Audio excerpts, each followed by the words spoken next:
Ladies and gentlemen, what is up? Hello, I'm sorry I'm a little late, but it's so worth it. Good to see you, Fibavel Penguins, Ludsy, Pace, someone else. What's good, what's good, what's good? Hey, what is this chicken walk thing? Let's figure it out now so you guys don't ruin the whole show, right? That'd be great.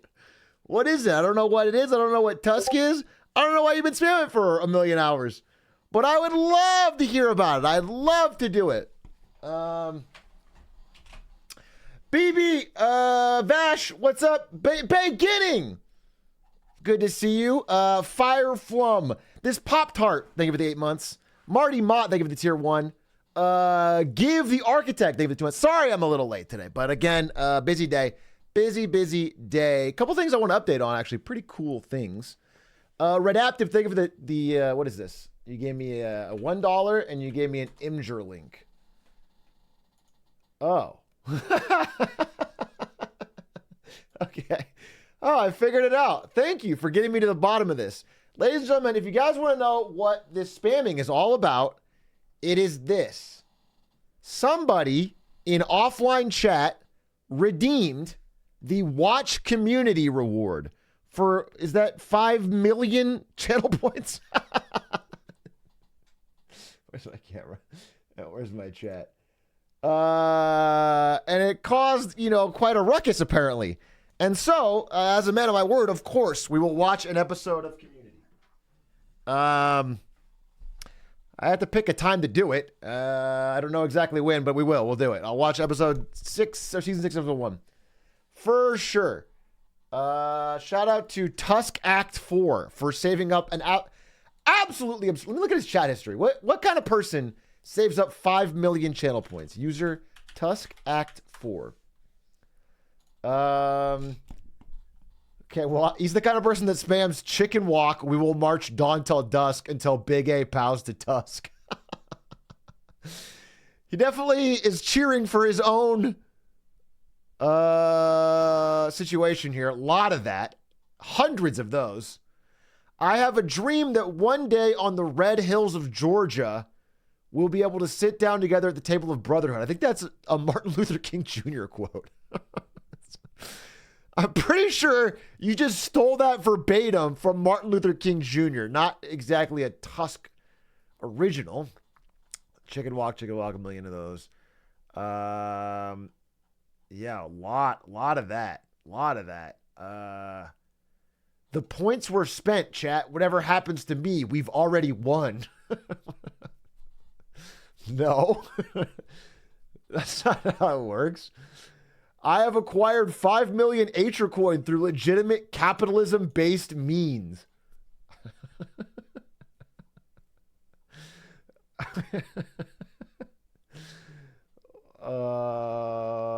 Okay. I think he's just been gambling. I mean, this feels all...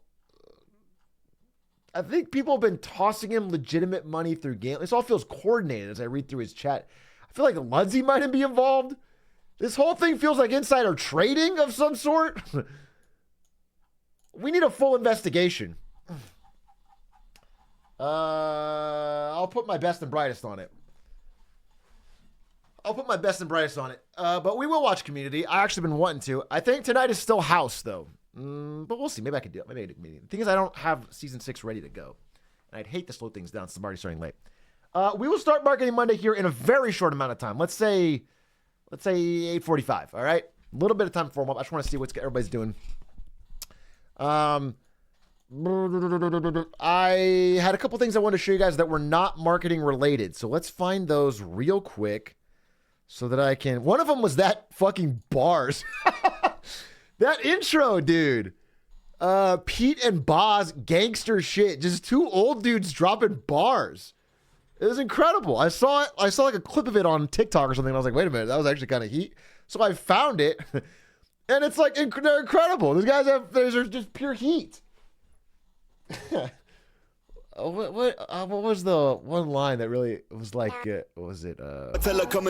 This tailor fit, you know it costs a lot of money, but I'm made of it. Got a Chevy Lamborghini and a Mustang Sally. Ride it with me, baby, take your pick. I'm a rider, drop an Eddie and I'll drag him in his eye there. Run up on him, then I'll clock and knock his eyes there. Didn't see it coming till I pull his eyes there. Didn't see it coming till I pull his eyes out. I thought that shit was heat, dude.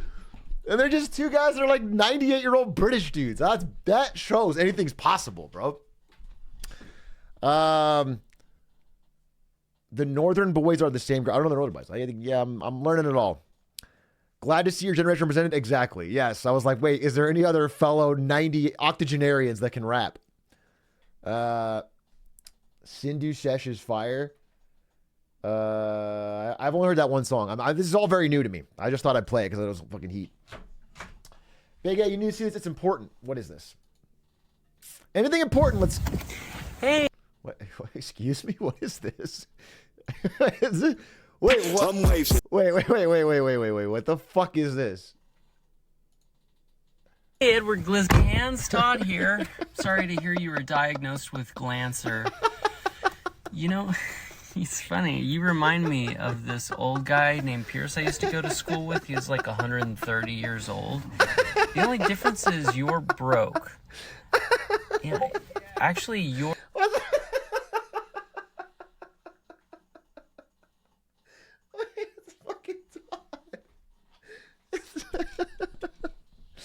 Oh no, this is like the worst. This is like a character I like. And he's calling me. Oh no, he's calling me broke. Your chat kind of reminds me of his study group that just constantly made fun of him. Anyways, I hope you recover soon, Mr. Coffee Cow. I hear you're in good hands with Mr. Todd, your time is worth more than this. You're a celebrated actor. That was a great episode. Todd, I don't care what they paid you. It's not worth it. Yeah, I'll turn off Discord. Give me 1 second. Let me go on to streamer mode again. Oh, God, dude. 2 great roles. Okay, let me fix this. I can't really see you guys. Oh, there it is. Okay, cool. Jesus Christ. I hope you recover soon, Mr. Coffee Cow from Todd. Let me go back into stream mode 1 second. 1 fucking second, all right? Jeez Louise. Streamer mode. There it is. Turn it on. Okay. Let me finish it. Why are we on the left? Actually, a great question. Let's put you guys on the right because it doesn't make sense. First of all, you guys are all extremely right wing. So you should be on the right of the screen. And then secondly, that's where my face is right here. So... Mouse MD, although at your age, even he might not be able to pull it off.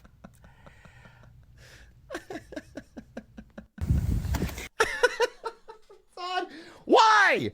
Todd, I will pay you double. You're not watching, unfortunately. I doubt he's watching, even though he knew all the memes. Of course, he wrote those himself. He's obviously a viewer. I'll pay you double not to.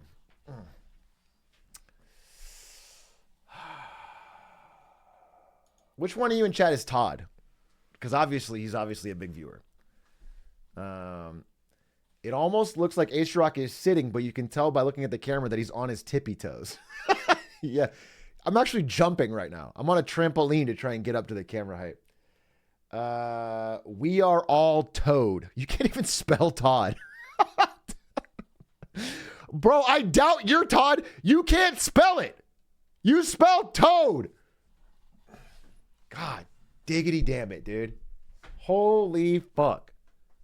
Is that from Schmeckeldorp? I want to watch it one more time just because I like it. Hey, Edward Glizzy Hands, Todd. It's so ridiculous. It's just him getting, like, you should feel bad, Todd, for doing this. Nobody could pay you enough to say, hey, Edward Glizzy Hands, Todd here, as you're getting into your car. Big A's favorite flannel. Thank you for the 5 gifted. This is my favorite flannel. Interesting. What's weird is this is the shirt from Community. So it's all connected. It's all connected. There's a whole expanded universe here. Did someone minus 80? Did I miss that? No, I don't. There's no 80. What are you talking about? Percosaurus, what an incredible name. Thank you for the 4 months. Chillin', thank you for the 18 months. Koi Cadaver, thank you for the 8. Chai Tea for the 8. I mean, read all these subs, because once I do Marketing Monday, I can't read the subs. So, Quasar Face, thank you for the 30 months. I appreciate it. Jackwad, thank you for the 4. Unfindable with the 23. Comedic Toast. Why do you guys keep saying minus 80? There was no minus 80. I just checked. There's... Oh, it cost 80 for that Todd message? Bro, Schmeckeldorp, there must be a better use of $80 than to get Todd from Community to say Edward Glizzy hands. Oh, that's just where, you know what I'm saying? I think Jerome Powell needs to raise interest rates. I think he needs to squeeze the economy harder. And the problem is there's too much fucking money floating around if people can do this. If people can throw away $80, we are not at where we need to be as an economy. There's too much stimulus. Is my audio clipping? I would hope not. Is my audio clipping? Testing. Loud, soft, loud, soft. I don't think it's equipping. No, I think it's fine. Nah, bro, you're smoking. This kid's listening on a fucking, I don't know, Nokia with the sound cranked them out. He's listening on a fucking PlayStation controller. He is playing the stream out of his controller audio and wondering why it's fucking clipping. Can you thank me for my sub? I'm not subbed. I can't. Shut the fuck up. Hopeless situation. Think of the 7 months. Ben Dystraw. Think of the tier 1. Not Arid. Think of the 24 months. 2 years. Poggies. This means we are officially good friends. Thank you for being my friend, Glandon. My name is Brandon. 2 years of sub doesn't necessarily mean we're officially good friends, though I appreciate your support. And that's about it. That covers it. Like brothers. No, yeah, we're more like brothers. You're right. Broctodon, think of the 20 months. Alex Diff, think of the prime. Naruto, 789, think of the 9 months. What goes into someone's thought process when they decide to name themselves online Naruto 789? You know what I'm saying? What are you trying to project to the world? Do you think that you could find something? Atrioc just jealous.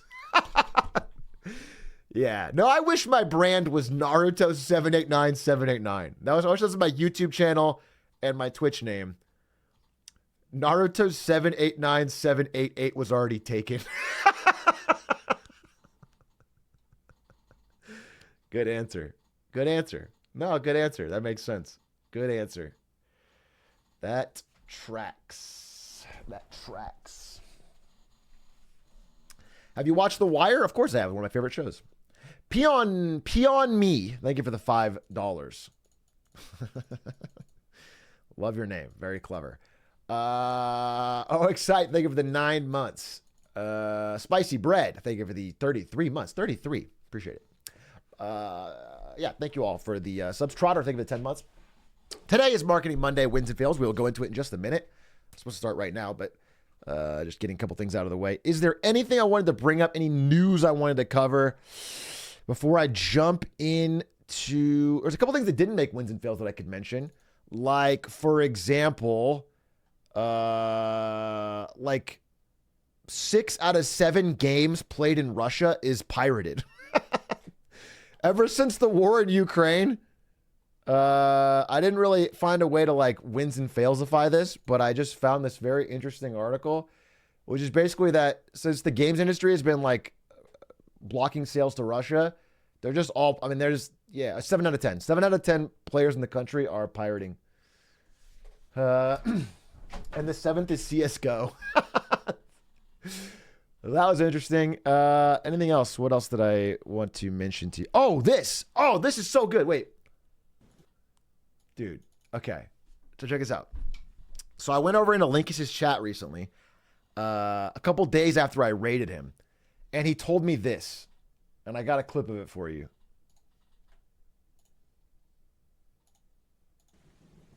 What did they do?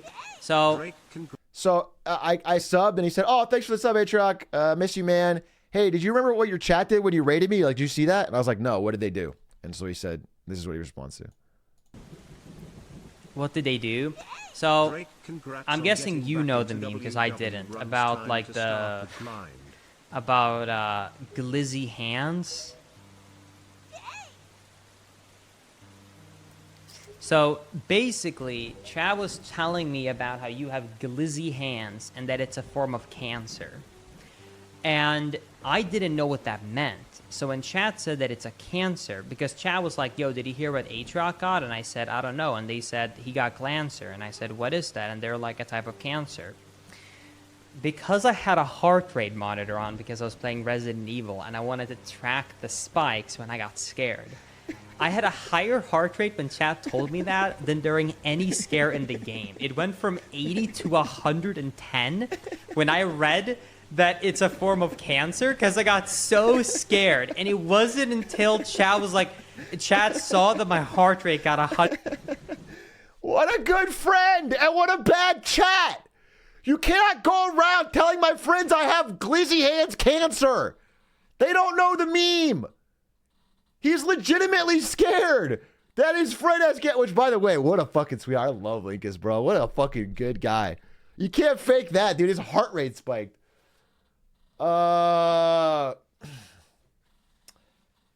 Yeah, it's fucked up. It's fucked up what you guys did. So shout outs to Linkus.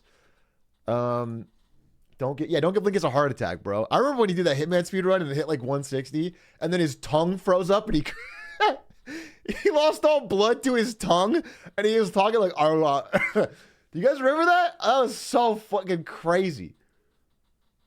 He literally couldn't talk. He hit a 160. All right, so one more thing though. I forgot to mention that. So also during that stream from Linkus, by the way, great streamer, check him out. He sent me this, or he said this.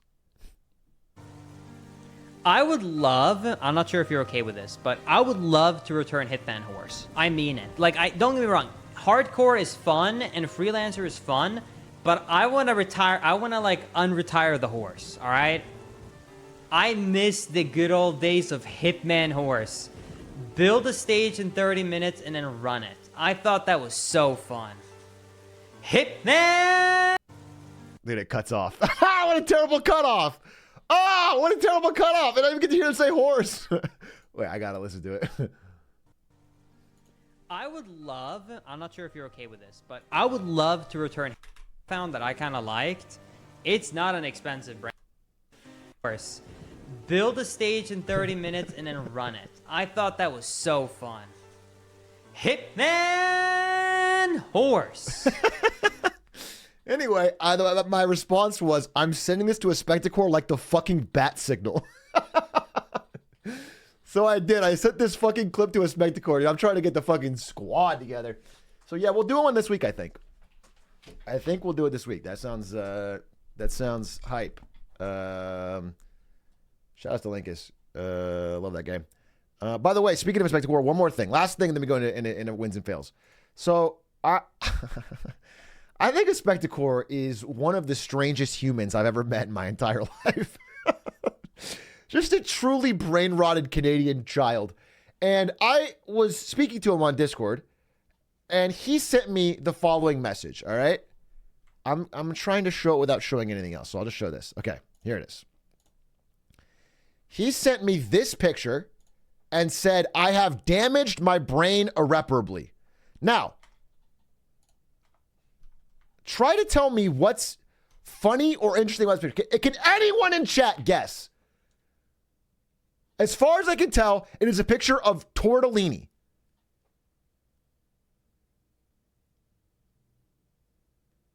He said, I have damaged my brain irreparably. I had no fucking idea what he's talking about. I literally studied this fucking thing. I couldn't figure it out. None of it made any sense to me. I couldn't. No, you don't get it. Everyone's saying I get it. They don't get it because it doesn't get. All right. So I'm thinking about it. I'm like, what the fuck is he talking about? What the fuck is he talking about? So I respond to him. I go, I don't get it. And he sends me this. Yeah. I think it's a funny scene. I think if he had said desk pop, maybe I wouldn't have got it at the beginning. But to put a fucking best before, like it's not even 2008. It's fucking September 8th, which is different than what they say in the movie. It's fucking crazy. It's crazy. It's crazy. That is such a reach.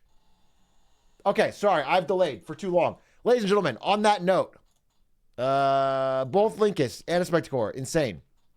But we'll be doing Hitman Horse with them. On that note, I think it is time to jump in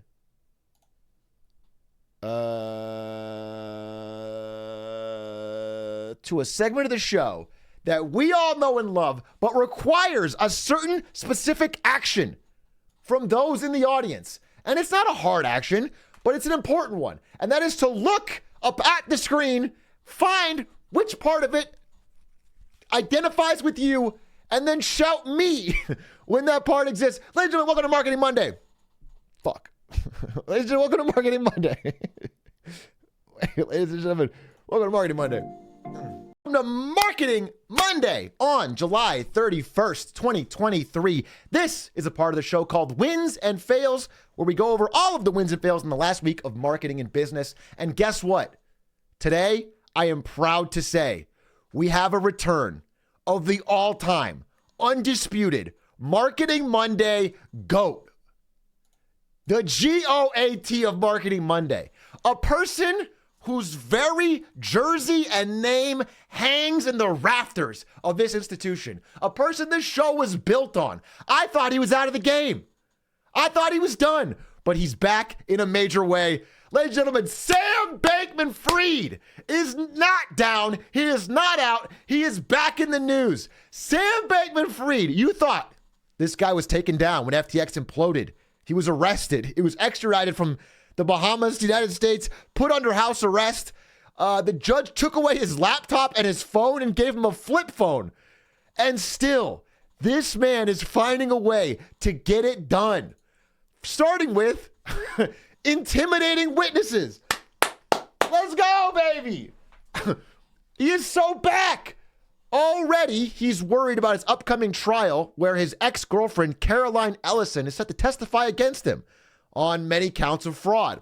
So, in response, he is calling journalists, threatening them, and also leaking her diary to try and paint a smear campaign against her, which means the feds are literally trying to put him back in jail because he cannot be trusted even with a flip phone. This is getting petty. All right? But if it was just that, I wouldn't say this guy's the all-time GOAT. All right? Because at the end of the day, intimidating witnesses, that's what you expect from him. This guy's a financial crime legend. This guy's the fucking Kobe of financial crime. What is he going to do when he doesn't have a laptop? Well, it turns out, as of this morning, unconfirmed, but heavily researched, it looks like this morning he rug pulled 100 million market cap shitcoin while on house arrest in his parents' basement. Now, this is not just from WSB chairman.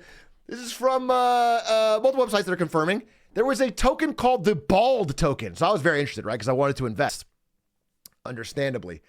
And this morning, all of the Bald token liquidity was rug pulled in the morning, providing 100 million of profit to a certain crypto address, which is linked upon research to Alameda Research, which was the company that Sam Bankman-Fried ran. So it seems that he is directly tied to still doing what he's the GOAT at. This guy can't stop. And I have to give absolute credit. Yeah, I have no idea who. It's like, I want to feel bad for the victims, but if you are putting money into Bald coin in 2023, the year of our Lord, it's almost like at some point you have to give SBF credit. Like, let the man run. He does what he does. Fucking shark's gonna swim. Can't stop, won't stop. This is the flu game. SBF's flu game. So anyway, yeah, he's out here still making it happen, dude. And I have to give him all-time respect. Like, he'll never be back to where he was. He'll probably never get back to fucking $40 billion FTX. but he's doing what he can with what he has, and I have to respect that as someone who always loves making fun of financial crime. Now, speaking of big financial wins, let's talk about the top story of the past week or two in marketing and business, and that is, of course, movies you've already seen. Barbenheimer, baby. The marketing combination of Barbie and Oppenheimer has been an absolute smash success. Just to drive the point home, these two films are dramatically outperforming both their projections and what you'd expect from a similar type film, especially Oppenheimer, which is an R-rated 3-hour epic. It is the first R-rated film ever to make $10 million plus on all of its first 10 days out. It's crushing. Both these movies are absolutely crushing, and the unique marketing combo, which I believe is fan-created but leaned into a little bit by the studios, has been a massive success. People are seeing one or the other when they would have only seen one. Huge, huge, huge hit. And it's led to huge marketing opportunities for, like, for example, Barbie, which is leaned into it in a major way. Big win. But, you know, that's mostly well explored. Everyone seems to understand this did really well. I want to talk about what comes next, okay? What happens when films like this make so much money? And you've seen this as gamers, for example, when one zombie game does really well, suddenly there's a bunch of zombie games. So not only are we going to see more forced tie-ins like this for the foreseeable future, but what we're really going to see is a lot more movies like Barbie from Mattel. Now, Mattel is a struggling company. It is under financial pressure. Doll sales are down, toy sales are down, but this movie has been a hit, and it's proved the cultural resonance of their IP. So, given that their operating income has plummeted by $47 million, they are going all in on the movie strategy by greenlighting 45 new movies based on toy brands. 45! The Mattel Cinematic Universe is getting insane. I need to have... Presented without comment. On his multi-armed form and says, "Now I am become death, the destroyer of worlds." I suppose we all thought that one way or another. Yes, that's right. You saw an A24 type Barney movie. Surrealistic for adults. You saw a Polly Pocket movie from Lena Dunham Who Made Girls. It's like going to be an exact duplicate, I assume, of Barbie. You saw a grounded and gritty J.J. Abrams Hot Wheels movie. How grounded and gritty can it fucking be, bro? You're gonna see Lil Yachty developing an action heist movie based on the card game Uno. This is a real headline.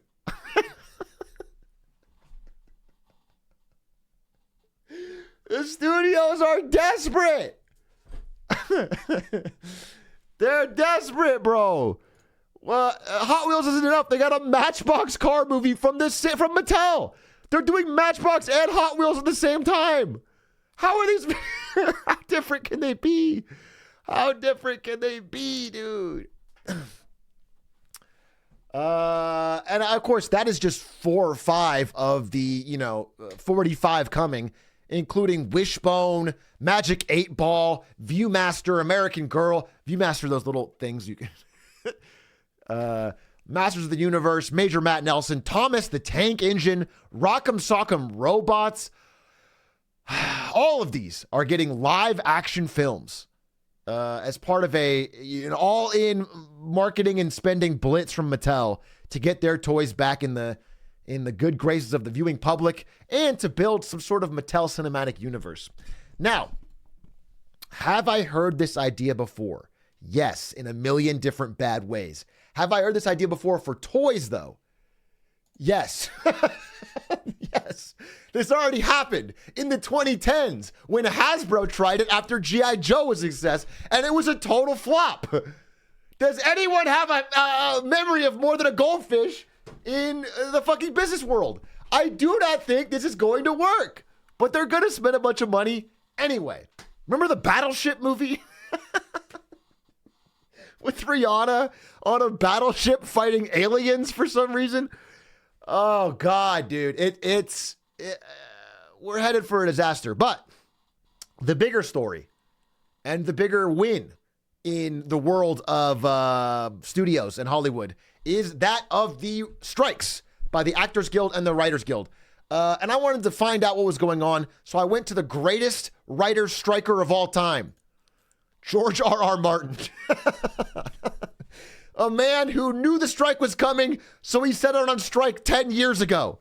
Okay? He has been in the trenches for far longer than the rest of us.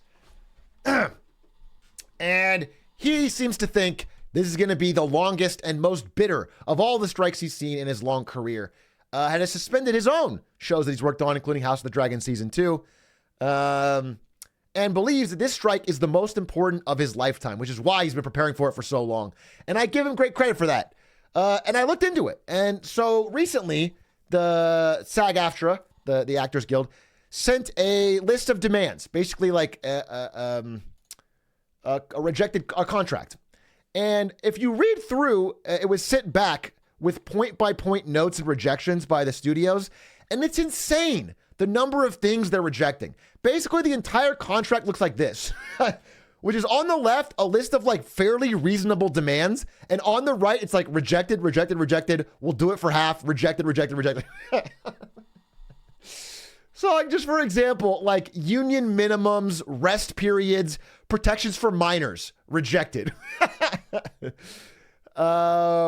Fairly calculate residuals, rejected.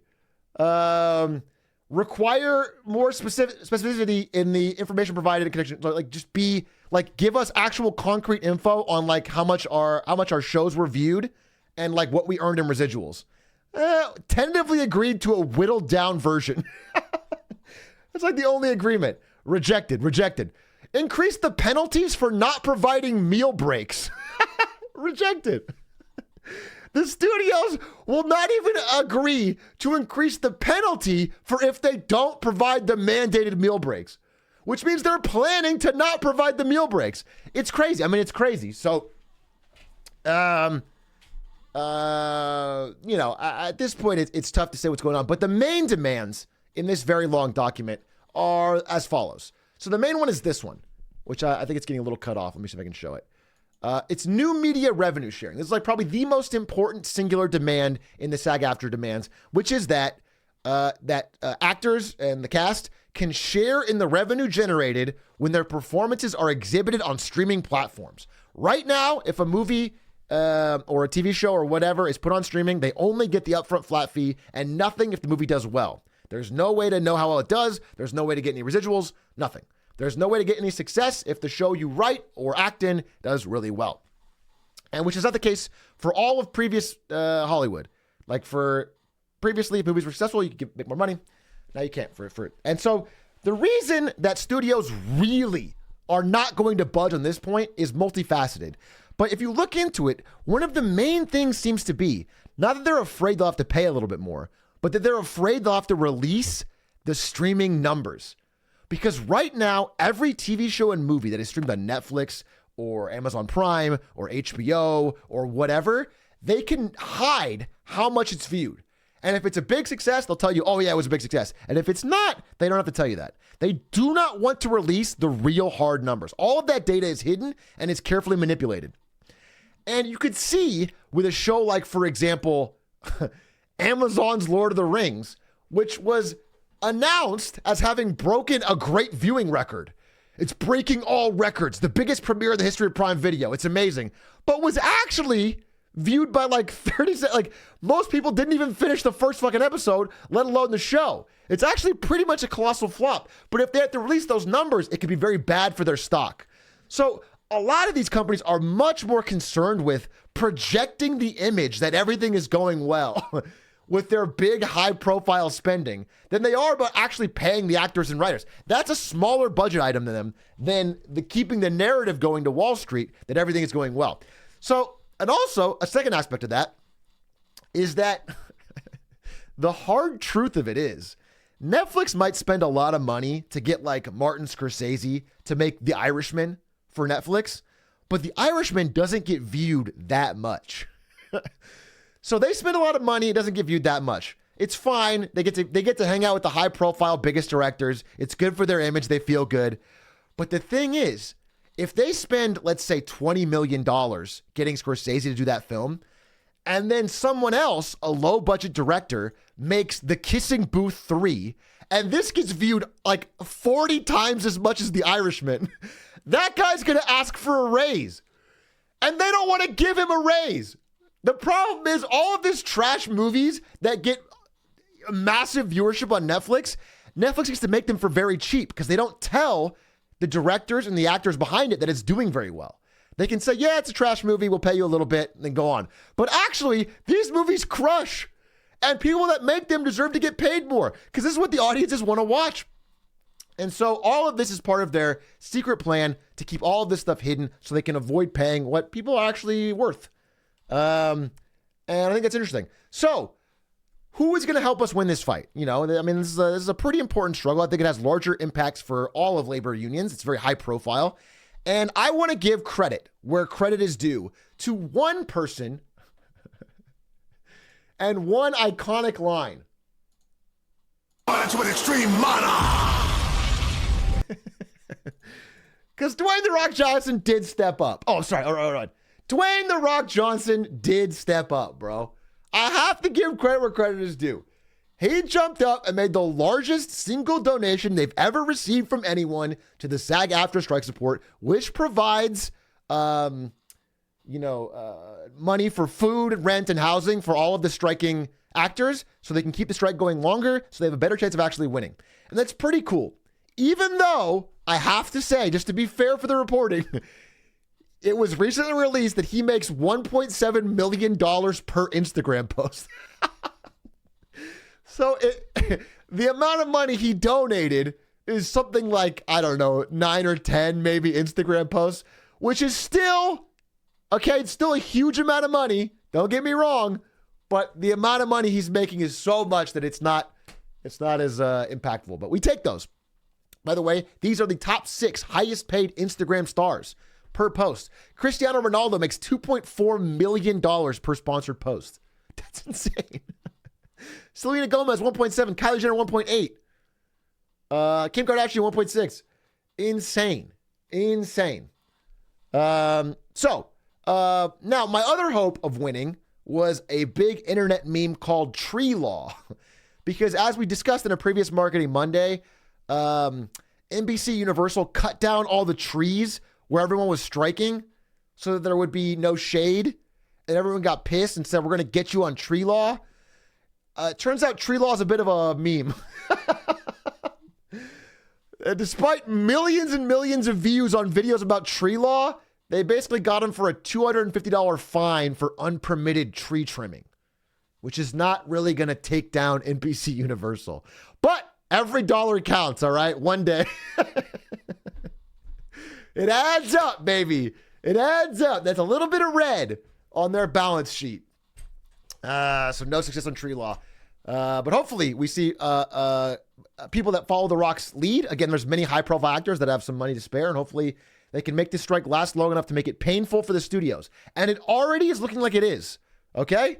Because Sony and other big studios are pushing their big releases out a year, hoping to ride out this writers and actors strike because they cannot release movies like Craven and Spider-Verse Part 3 and other things. Again, many other popular films. Without the ability of the actors to promote them. It turns out that actors going on talk shows and going on podcasts and appearing in commercials and doing red carpets does a lot to help promote a film using social media. And when actors are striking for that, even films that are already done and in the can, like Craven, they're afraid to release because they won't get the buzz they need to make it worthwhile financially. So they're pushing out films to 2024 to try and survive the strike. But if the strike is not over by early or mid-24, they're going to be out of options. I mean, they're going to have to release these films with less buzz and then have no additional films coming to back up on. So again, depending on how long the actor strike can last, it could put the studios in real pain and kind of force them to make a deal. Speaking of Sony, let's forget about Hollywood, bro. Holly weird, I call it. I want to get into an industry that we all care way more about. Video gaming. I'm done with Hollywood. I'm done with celebrities. Let's talk about video games, baby. But still related to Sony. So you guys remember we talked about the largest acquisition in tech history. Microsoft bought Activision Blizzard. And maybe I was a little bit questioning that it would lead to more and more consolidation and monopolization in the gaming industry. And everyone said, nah, it'll be good. There will be no additional effects. Well, you were right, except for this. See, Sony is trying to respond in kind by buying up more studios because that's the only thing they can do against the massive buyout by Microsoft. They have to do the same thing. It leads to an arms race where the only few small players buy up every single other player, and we have 1, 2, maybe 3, sort of an oligopoly situation. And Sony doesn't have the same amount of money that Microsoft does. So Sony is trying a different strategy. Right now, they have a thing called Sony Financial Services, which I guess is like financing for TVs or some shit. I don't know. I mean, every company in Japan has like 19 different arms. This is not really big in the States, but they have Sony Financial Services, and they're going to spin it off. They're going to like spin it off to its own company, do an IPO, and basically use that to raise money. They're going to sell the financial services part of the company. And this will allow Sony to raise a whopping $8 billion. Now, compared to the $68 billion that Microsoft throws around for Activision Blizzard, it's not that much, all right? It's still broke. But $8 billion is a lot of money. They can't go after the big boys, aka Nintendo for $47 billion, EA for $35 billion, Roblox for $24 billion, Bandai Namco is still out of reach, poor Omegalol, and Take-Two, which is Rockstar, you know, like GTA, Red Dead, etc. So these are out of reach. I don't think Sony has the financial resources to buy any of these. But these are about 5 companies in the entire gaming industry that are out of reach. Everything else is very much in play. And I think if we look at this announcement and this number, we can start to do a little bit of research and make an educated guess as to who Sony might be targeting. And I've narrowed it down to a list of about 5 or 4. Okay? Number 1 is Square Enix. They work very closely with Sony, and they're worth about $5.7 billion. There's a very real chance that Sony, based in Japan, connections with Square Enix, could move in with their $8 billion and try to buy and acquire Square Enix. Next could be the Embracer Group. You guys probably don't know they're pretty hidden behind the scenes. The Embracer Group is like a Swedish gaming conglomerate that buys up indie studios and gaming IP. And they own things like Metro Exodus, Dead Island, Borderlands, Saints Row, Torchlight, but also hundreds or even thousands of little indie games. Embracer Group is very big, and they're about $5.1 billion. This would be an interesting get for Sony because it encompasses like 100 plus studios, very small indie studios. Next could be Ubisoft. And how the mighty have fallen. Because Ubisoft used to be a peer with EA, up here in the $35 billion. But over the past 15, 12 years, Ubisoft has fallen and shrunk and fallen and shrunk. And now Ubisoft is a $4 billion company with some great IP that Sony could be interested in scooping up for what is a affordable $4.1 billion. The problem is, my understanding is, Ubisoft is such a poorly run company and is spread out over so many different little studios all over the world that have all sorts of weird rules that they're getting laughed out of the room when they look for a buyer. Ubisoft earlier this year was actually looking out to find someone to buy them, and people are laughing them out of the room. Like, people don't want to buy Ubisoft despite the great IP. But it remains to be seen. Sony could have a plan to revitalize some of these well-known franchises. It could be interested in it. Next one is CD Projekt Red, aka the Cyberpunk and Witcher company. Now, they are also down in valuation from where they used to be. Again, pre-release of Cyberpunk, they were at like an all-time high. But they are still worth $4 billion and have, a lot of great developers and credit. And this could be something Sony could be interested in picking up, but it seems pretty focused on a limited amount of IP. So I don't know if they'd go for that, but it's in their price range. And then finally, and perhaps most interestingly, is Japanese company Kadokawa, which is best known for owning FromSoft and a bunch of anime games, which again is worth $3.4 billion. There's a decent chance if Sony is looking for a thing that fits with their brand image of high polished AAA style games, they could lock down FromSoft and some of their other anime games. It's an interesting theory, and I'm putting it out there because when I looked into it, it doesn't seem completely far-fetched or off the table. It also fits with, they own Funimation and Crunchyroll, and there could be some kind of tie in there. So I think I'm the first person to mention this, but I'm going to put it out there that Sony could be interested in acquiring Kadokawa on Marketing Monday. But that's the only update on Sony. They're not the only person to win. Let's give a... This is an oops all win edition, by the way. I want you guys to know I'm sick of doing fails, all right? Fails are negative and bad and make everyone go aware and sad. So I want to go for oops all wins today. And I want to give another win to Nintendo, which, as far as I can tell, figured out how to fucking tap it in. As far as I can tell, Nintendo has figured out that all they have to do is release a Switch 2 that is still portable, exactly the same, and slightly stronger. Ideally, with backwards compatibility. Now, that doesn't seem too hard.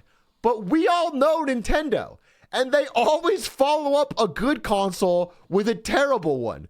So there's a very real chance they're going to announce in January that the Nintendo Dildo is coming out. It has no games, and you stick it in your ass, dude. I have no fucking idea what they're going to do, but but hopefully, based on leaked dev kits that were released today, they're going to launch next year.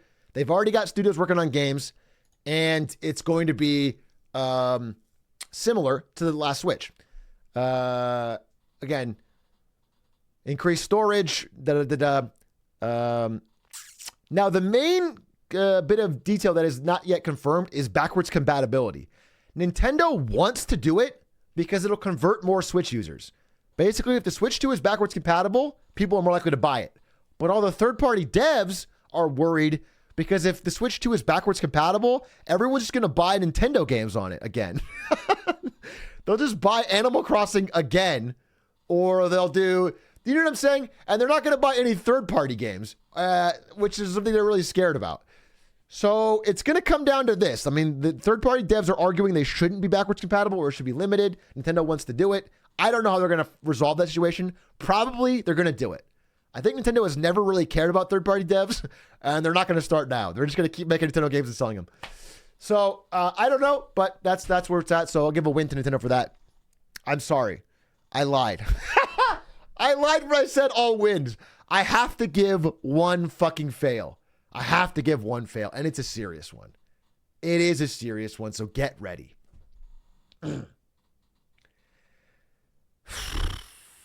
There's a few institutions in this great earth of ours who I thought we could trust. You know what I'm saying? Few storied pillars of the community that we can look to, we can salute, and we can say, when you speak, I trust you.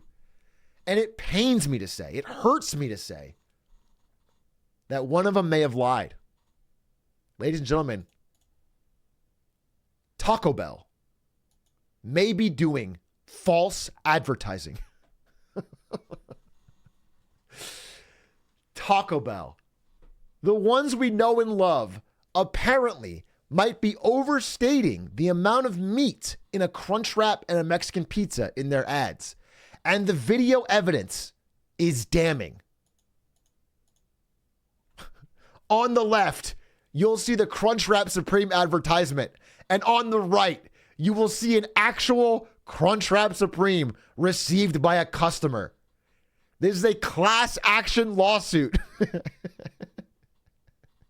On the left, a grande crunch wrap. On the right, an actual grande crunch wrap. And as much as I want to defend my corporate overlords at Taco Bell, who I love and have been buying from for many decades, ever since college, I have to say, 2 days ago, I bought a Crunchwrap Supreme, and I noticed it was pretty much like this on the right. It was pretty shitty.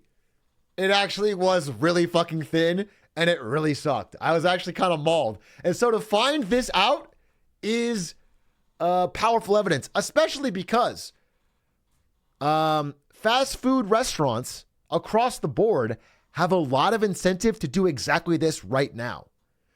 Right now, we're having this phenomenon called shrinkflation, where companies are afraid to raise their prices anymore because they've already skyrocketed. So what they're doing is they're cutting the amount of food you get and trying to hide it.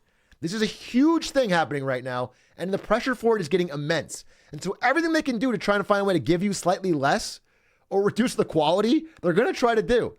And yeah, I mean, the lawsuit, half the beef and filling than expected. He wouldn't have shelled out the money if he'd have known. That's the one thing in the lawsuit I disagree with, because I will tell you right now, if I'm craving Taco Bell, even if I know it's going to suck, I still buy it. So don't lie and say you were considering it. You know, you were like thinking about the math of it. You just buy it and then you got mad, which is still fine. Now, the goal of the lawsuit is to get Taco Bell to either pay people who bought the products, which I think they're going to be hesitant to do, or to get them to provide correct advertisements, which I think would be pretty depressing. Imagine seeing this on TV. So I don't know. I don't know how it's going to play out, but I do hope this guy has some success, because this is shady. All right. This is shady. Makes me angry as a Taco Bell consumer. And I'm also angry as a consumer of great, trick shot highlight videos. Because, ladies and gentlemen, my next fail goes to FaZe Clan. All right. Now, everybody knows the story of FaZe Clan. They went public on the NASDAQ. They had all of their squad line up. They phased up. They looked amazingly happy. And then the stock went down 97% and is now threatening to be delisted, because you cannot be that low and still be on the NASDAQ. The stock is completely cratered. In fact, the stock did so bad that it caused people to pull out investment money to all esports. Basically, every esport is hurt because investors who thought they could make money in this industry realized they can't because FaZe went public and they can't dump it on the public. So they're pulling out. Now, this drop I found interesting also mirrors the drop in used Rolexes. I mean, the timing of it is like so exact. So I don't know if it's the same type of people, but it's like the lineup is crazy. But what I wanted to give I also thought this was interesting, but the actual fail here is that they're giving up, okay? Because I believe I'm a hodler, okay? I put all my net worth into FaZe Holdings, and I thought they're going to turn this around. They're going to skyrocket. It's going to go to the moon. But it turns out they're thinking of giving up. As of a few days ago, FaZe Clan is eyeing 2 acquisition offers from GameSquare and Enthusiast Gaming, who are looking to just buy up FaZe for pennies in the dollar and be done with it. Which would mean the end of FaZe Clan as an independent entity forever. What about XQC? What about them? What are they even buying? The name. They get the name FaZe Clan for, I don't know. I mean, they valued it at $725 million, but I think they're going to get a fraction of that. I mean, they're going to get, they'd be lucky if they broke 100. So that could be the end of FaZe. And I'd like everyone to phase up one last time. You know what I'm saying? Remember the fallen soldiers. FaZe Clan Dallas Cowboys. That sounds terrible. Elon should buy it and name it X Clan. It would be a better decision than he's made recently. Phase up for the rug pulls. Phase up for the rampant sexism. Phase up, okay? One last time. Before we leave this entire country behind and go to the Far East.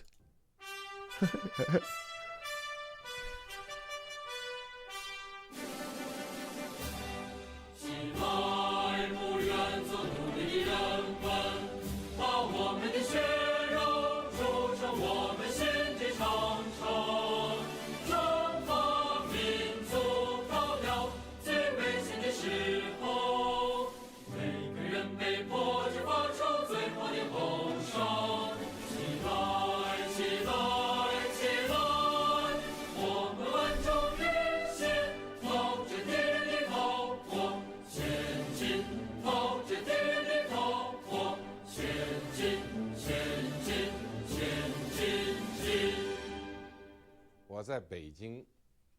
I'm feeling patriotic already.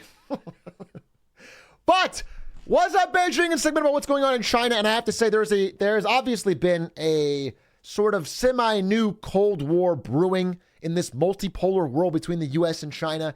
And a lot of it has been over technology, semiconductors, chips. But a new weapon has emerged. A new weapon has emerged in China's arsenal to take down the U.S. And I'm afraid for it. I'm afraid for all of us. Oh, wait. Wojaks. Because the Chinese embassy is officially using Wojaks on Twitter to make points about the United States.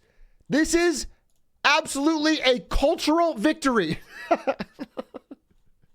We cannot stand up to this onslaught. We've been officially owned. This is from Zhang Heqing. Again, the U.S. GDP rate growth of 1.1% shows surprising vigor. But China's 6.3% growth rate is deemed a total disaster. No one knows the economy better than the Western media. Laughing face. Crazy eyes, laughing face.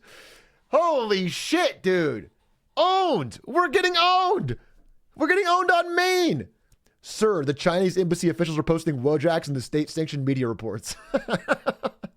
Bush, do something. They're going to own us by making us the beta Wojak. It's a problem.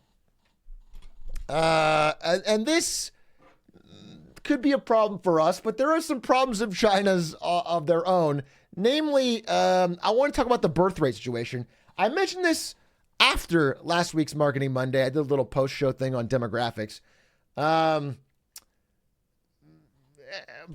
some new research has emerged. Basically, if you guys don't know, China, much like Japan and a lot of other countries, actually including Europe and including America actually, is having declining birth rates, which means the population is getting older and older and not enough young people are being born. And eventually, we're going to fall off a demographic cliff where there's just not enough young people to support all the old people in the population. And this is coming up for China much more rapidly than it is for many other countries. China's facing a big problem. And they have very low birth rates, and they've been stuck with that for a while. And a lot of people say, oh, this is because of the one-child policy or a lot of other things. But when you think about it, that doesn't make a lot of sense because Japan has even lower birth rates. They never had the one-child policy. And so looking into it more, a lot of research is showing that it's pretty obvious. People aren't having kids because they are pessimistic about, number one, their income, number two, their housing, and number three, their free time. If they are working themselves to death, not making enough money, and can't afford a house, they won't start a family. And this is happening all over the world to entire generations. So it's not just a Chinese problem, even though it's more pronounced there, because they are having a kind of a bursting real estate bubble, and they have less median income. And I found this study, okay, that looked at Japan specifically, about a company in Japan named Itochu. Now, at one point, Itochu banned, they're a big company. They employ a lot of people in Japan. And at one point recently, they banned late night work. Immediately after that, there was a baby boom for employees of Itochu alone. Look at the green line. Once they banned late night work, there was an immediate skyrocketing in the birth rate. I mean, there's a direct connection, Itochu, between people that are forced to work like 996 hours or just not make enough money to keep up with cost of living and people that start families. And I'm thinking more and more about it. I also noticed that if you have a kid, you want them to be successful, right? You want them to be able to have a chance to do, to make more money than you did, to have good schooling and good success. And there's just ever increasing evidence, for example, that people getting into the top schools and having opportunities for success are people that are already wealthy. This graph shows that people that are in the top 0.1% are extremely likelier to be admitted in the top schools. And this is based on same test scores. So everyone in this line has the same test score. It's only based on wealth. And people that are in like the middle to, middle lower classes are significantly less likely to make it into elite college admissions. There's just a direct link. This is a deep study by the MIT. And so, you know, when you look at all this data that incomes are shrinking and opportunities are shrinking, people that aren't wealthy, and the ability to buy affordable housing, which is what used to start families, is shrinking, I start to see that this warning of pitchforks and torches may have some merit. Now, this is at a recent meeting at a 5-star London Savoy hotel of the global elite and super rich, which is probably not the best place to realize, oh, yes, we should tackle inequality. But they did have a meeting of the global elite, and they seem to recognize that it's at least a problem. And so I just want to say, like, you know, I think this is a problem that's bigger than just China. And I think it's something that people of the world have to start figuring out, because the average person can't get squeezed for that long and be blamed for falling birth rates. I mean, it's just not their fault. It's like, it's a pretty rational decision based on how the cost of having a kid. And this is what I learned from this week in China. That and one more thing. They might be putting people in bear suits to fill the zoos. Unconfirmed. But they might be, there may be a guy wearing a bear suit to save money in a zoo. I'm not sure. This is unconfirmed. It's possible that sun bears just look like humans. I have no idea, but this video went viral today. And this is probably the most important story coming out of China. But that, my friends, is Marketing Monday. Thank you for watching. Hope you enjoyed. And tune in next week for even more wins and fails. Let's see if we can watch the actual video of that sun bear. I do want you guys to see it. I want you guys to actually see it.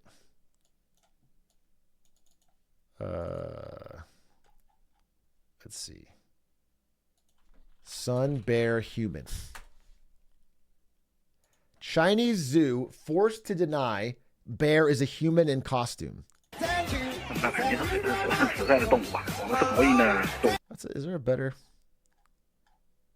Does it have a good? Our sun bears are real, not humans in disguise. Oh man, it's all blocked. Somebody's got to have a good video of it. I think there was a good tweet out here. Maybe this will be it. Oh, there we go. No, that's a bear, bro.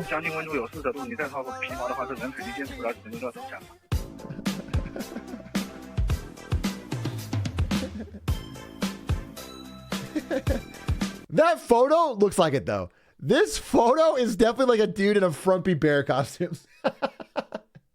But when it's moving, you can tell.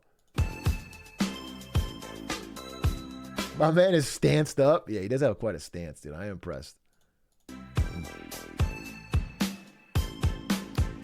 I think it would be such an insane thing to fake that it can't be real, but it would have been so funny if it was. By the way, if you're looking for a great business idea, a zoo where all of the animals are people in costumes would go viral instantly. You'd make fucking huge money. You'd actually make insane money until somebody dies of heat stroke, and then you would get shut down. But still, like a furry con, they make money too. I'll tell you that. What time is it? 9:41. All right, so we got a little bit of time. I'll answer any questions. Vibe, let me turn on the air, and then we're going to watch House MD. Oh, it's hot. It's fucking hot, dude.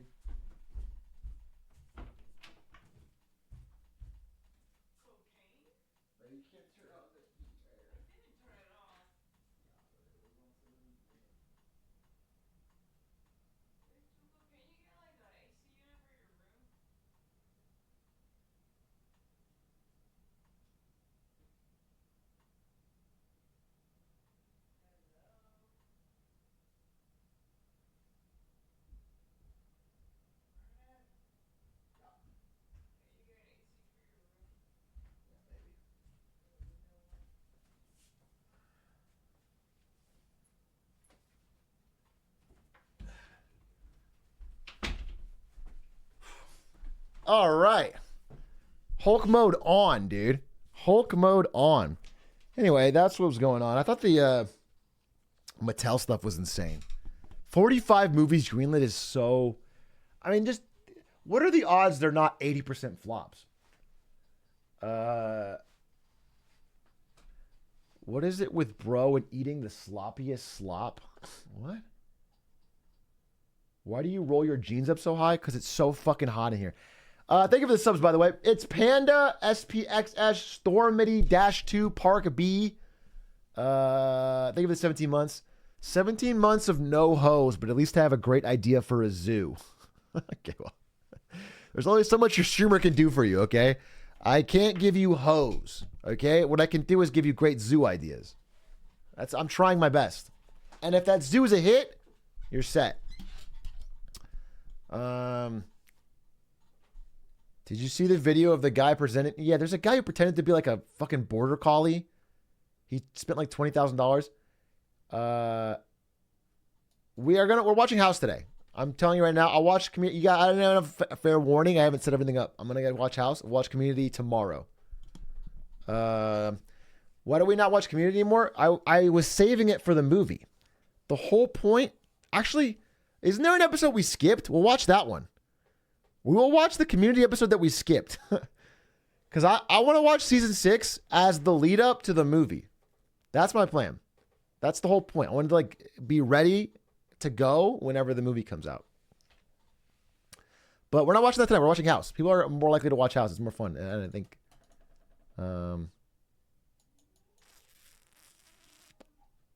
did you see the X sign Elon put on Twitter HQ got taken down? I saw he put it up. I didn't see it got taken down. Oh my God. What is this? Not the sign. This is such a bad... The photo is just the X logo and then a place where a sign would be. Get a photo of them taking it down or something. This is trash. That's like the viral photo of the guy where Amazon's like, provide photo evidence that the item didn't arrive. And it's him just holding an empty hand.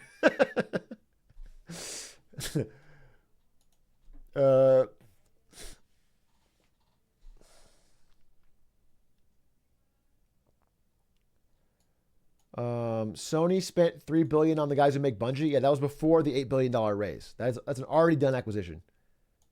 But yes, they did acquire Bungie.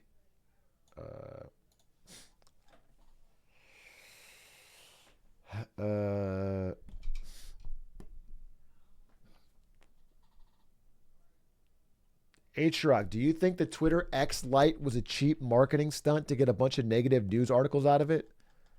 I don't think he thought through it that much. Yeah, it's just one of many dumb things, bro. It doesn't help or hurt that much. It's not that big a deal. It's like something that's forgotten in a week. Changing the whole name, that's a bigger deal.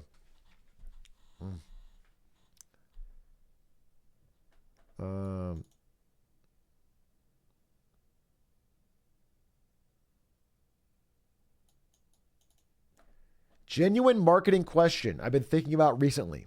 If two companies do a collaboration, but one company's product is larger, how would revenue be split between them? Take, for example, Chips Ahoy and Reese's. Given that company B is a contributor to company A, would both companies split revenue evenly? It's incredibly specific. It would depend on the two companies and how much they're contributing.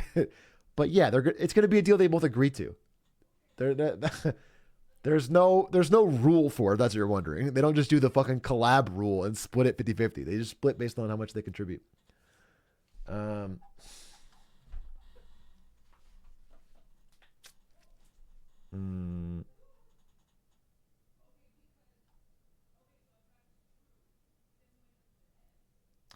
The bro's a lawyer negotiating a deal right now, and he's in over his head.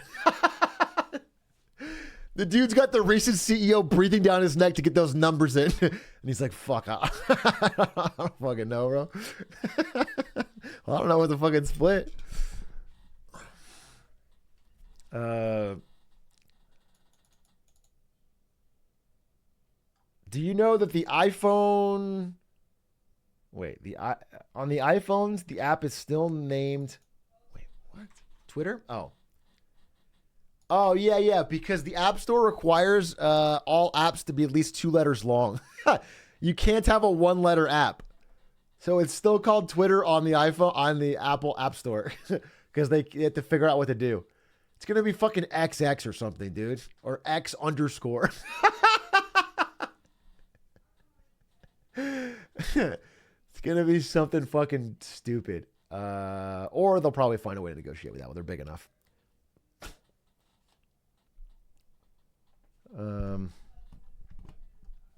Could Sony acquire Capcom?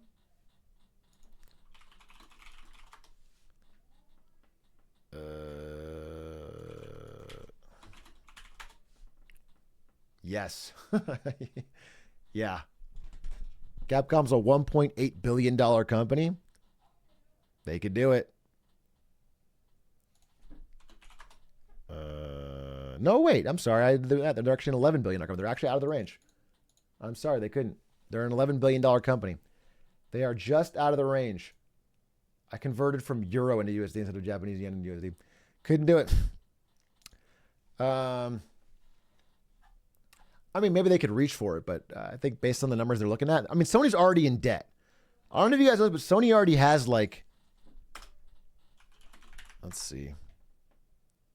Yeah, Sony has $30 billion of debt on their balance sheet. They don't want to take on too much more debt, dude.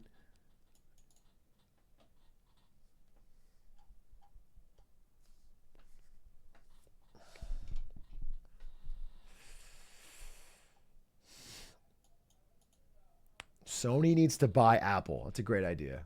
That's a great idea. Sony needs to just convince Tim Cook to sell for 1/10,000th of what the company is worth. And all of a sudden, Sony will be a bigger player. That's good. Would it be more likely for Sony to get a few smaller companies or just one big one?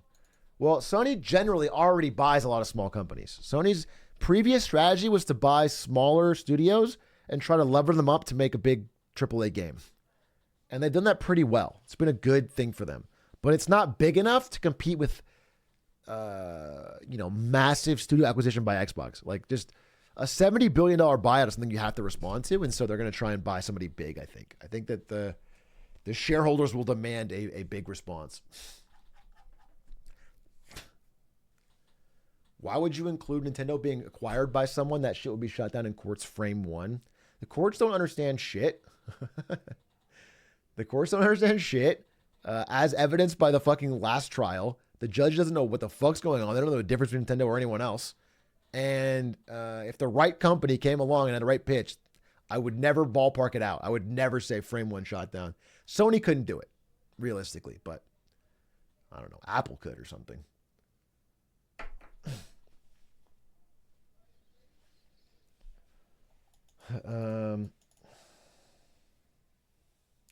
If Sony takes out a big loan and buys Microsoft and then declares bankruptcy on the loan, they just get Microsoft for free. Why is nobody talking about this?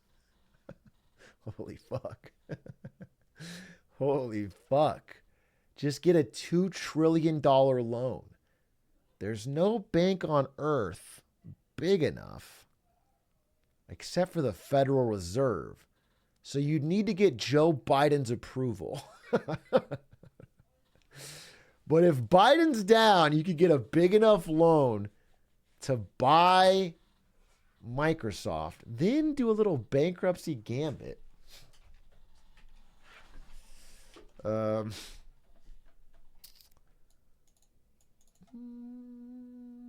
important is the gaming divisions of Microsoft and Sony? In Microsoft, not very. Microsoft is a company that has a monopoly on office productivity software, basically, that makes absolute racks of money from every business in the world, which pay these big per user fees to have access to Word, PowerPoint, Microsoft Teams, etc. They make that's a huge amount of money. And government, government and corporations. They all pay huge money yearly for subscriptions to that thing per user. That's where they make a lot of their money. That's where a lot of their value comes from. Gaming is a very small part of that, and they can just throw money at it. For Sony, it's a very huge part. the best performing division of Sony by far has been PlayStation. It's where the hopes of the company's future are on, and they care about it very deeply.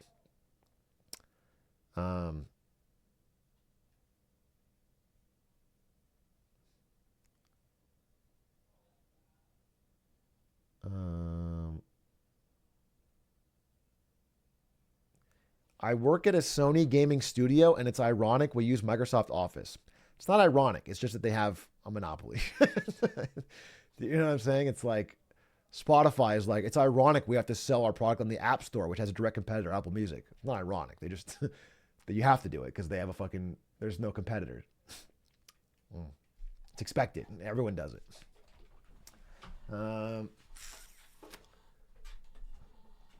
Oppenheimer Breaking Bad edit. Fuck it, I'll check it out. Let's go recruit some scientists. Oppenheimer did not build the bomb. Let's go recruit some scientists. Only the best and brightest. We've got one hope. All America's industrial might and scientific innovation connected here. Secret laboratory. What are we building? The only thing that can defeat the Nazis. A robot. This is a matter of life and death. You need to cut out all your loser crybaby crap right now and think of something scientific. You're the great improviser, but this... Nuts and bolts and screws and whatever little pieces of metal we can think of that is galvanized. It has to be galvanized or solid zinc. Holy shit, he did it. My client had nothing to do with Hiroshima. All we saw was a burst of light. For all we know, it could have been a lightning strike, a natural cause.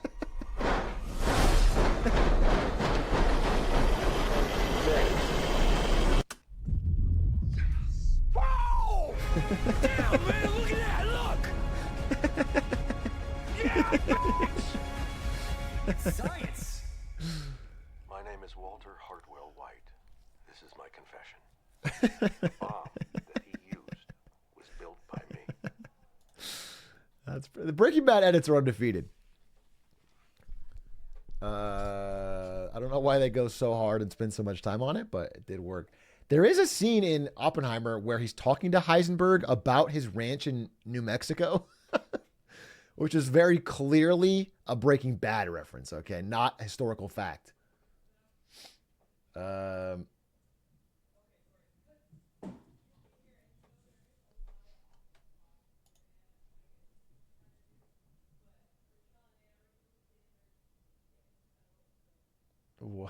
Ukraine update?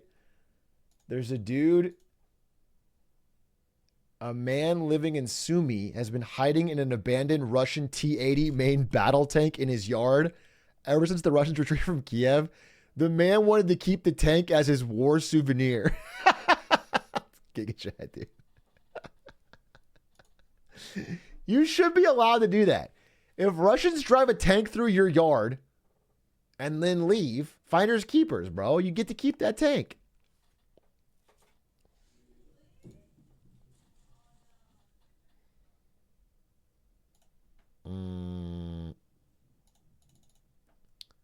Anything else? We got 5 minutes till we watch House. Is there anything else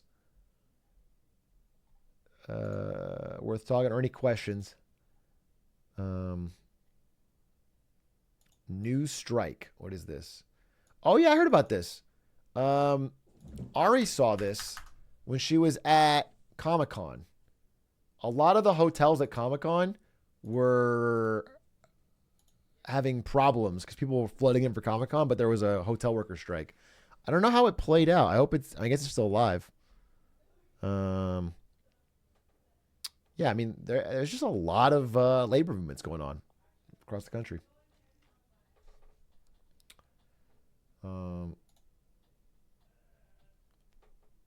Did you see what?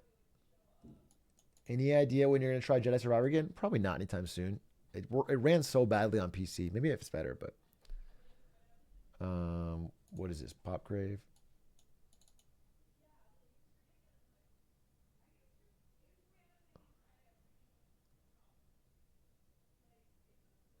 The fucking Arrow actor doesn't support the strikes. And the ongoing strike. and the ongoing strike that is happening. Yeah, so I feel like I'm insulated in Hollywood because that's where I live. I literally live in Hollywood, like all the stereotypes that exist.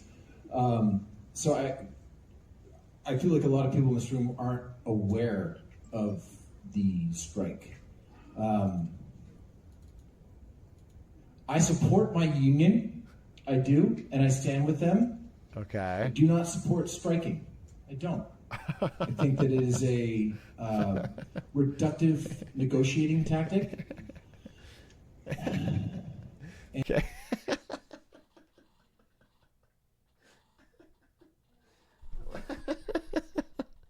What? Bro, you don't have a lot of options, okay, when you're a union and you're dealing with an employer. You know, you ask for things, and if they don't give it to you, you have to do something. You have to have some threat behind it. You understand how it works? If they realize that you're never going to strike, they'll just say no to everything. That's how it works. All right. So I understand that. I don't know how reductive you think it is, but if you don't strike, there's no threat. It's an empty threat. And I find the entire thing incredibly frustrating.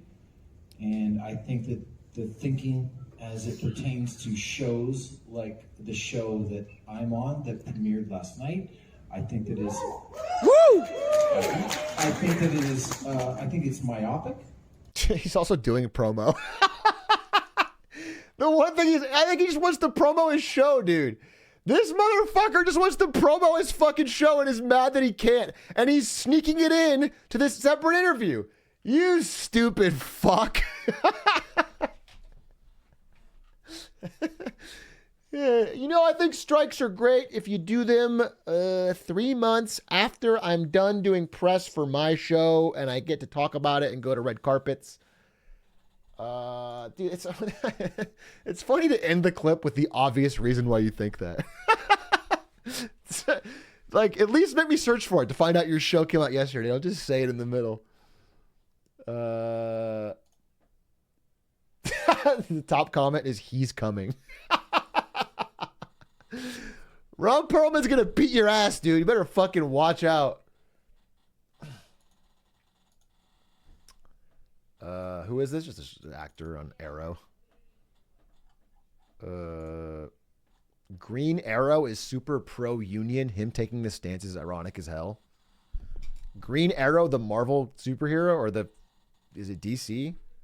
Is pro-union canonically?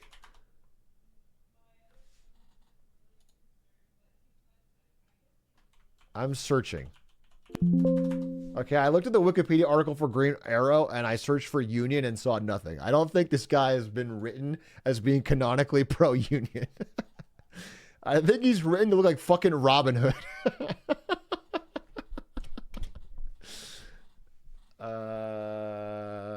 Search for labor. Okay, let's see. Labor. I can't spell it. Nothing. He is? All right, I trust you. Does this guy play Green Arrow?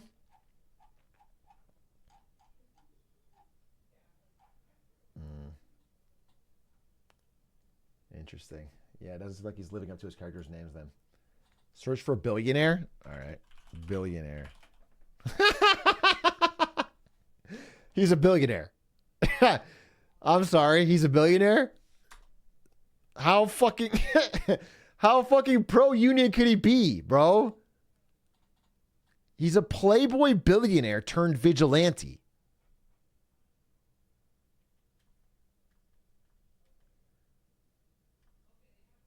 It does say billionaire turned communist. But that's only from one comic. Interesting. Yeah, very Batman-esque. I never saw Batman as a particularly pro-union kind of guy. How much do you think Wayne Enterprises pays? Do you think Wayne Enterprises has a good healthcare plan? It's probably fine.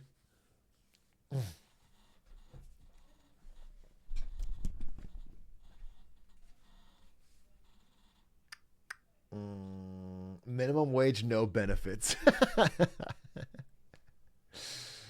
Yeah, I don't know. I don't know, bro. I don't know if I trust it. I think if Batman cut back on his fucking fourth tank he built that year and just gave his employees better benefits, it might, spark a rise in wages in all the Gotham area, which would reduce crime on its own.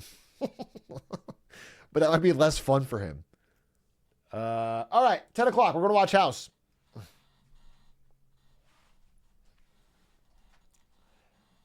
Alfred's an unpaid intern for fucking 50 years. All right, ladies and gentlemen, we've been watching a show called House MD on this channel. House MD's nuts. Oh my God, he's got it. We are currently in season 3. It's a very funny show to watch with chat because it is, it's an entertaining show on its own. But when you realize it's written in 2006, it has aged in a very hilarious way. So we're watching it, having fun, making fun of it, having a good time. And we are currently on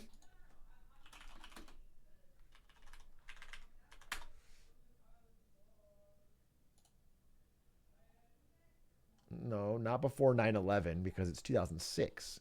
We are on season 3, episode 8, Whack-A-Mole.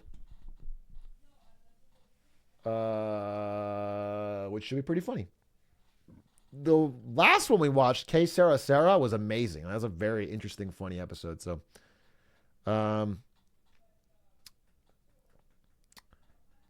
despite the fact House is crazy, it's a great show. It's a show I like very much. I like House. I liked it back when it came out. I like watching it now, rewatching it with chat. But it still has some parts that are very funny and comical. And it reminds me of Batman Beyond. When I rewatched Batman Beyond, I hadn't seen it since I was a kid, and it was very funny to watch with chat because I could make fun of it a lot, but I still enjoyed it. And I had a heart for it. So that's what I'm doing. That's why I like watching it. Season 3, episode 8, Whack-A-Mole. I'm going to get some snackies. Some snackies and a drink. You should do the same if you'd like to watch House along with us. I'm going to hit the lights. So, snacky snack time right now. I'm going to play that fucking rap song again.